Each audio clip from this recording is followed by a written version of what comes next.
Sri Lanka is in the midst of its worst economic crisis since independence.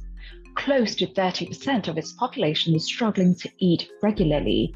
Nearly 2 in 3 households have had to adjust what they eat and how much they eat because their incomes have gone down while food prices have gone up. There are regular electricity blackouts and fuel shortages.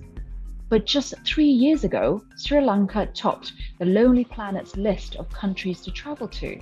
It was also elevated to upper middle income status. It had rebuilt itself after a long and bloody civil war ended in 2009.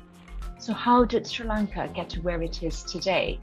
Well, many people blame it on the government's ban on artificial fertilizers last year. Sure, the ban was hasty, ill thought through, and wasn't followed up with any kind of support to farmers to transition to organic farming. But the truth is that years and years of economic mismanagement had left the country deeply in debt.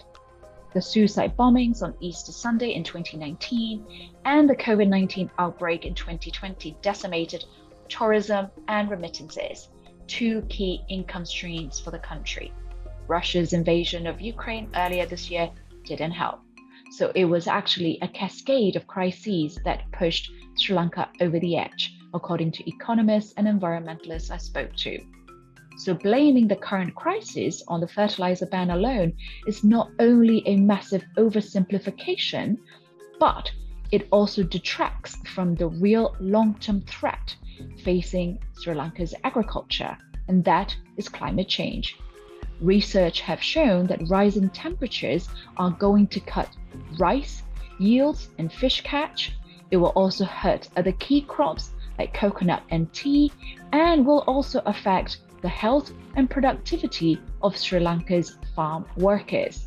So while it is crucial that there is emergency assistance, including food aid, to ease the current crisis in Sri Lanka, donors also need to be looking at how to build long-term resilience so that Sri Lanka doesn't face this kind of crisis again in the near future.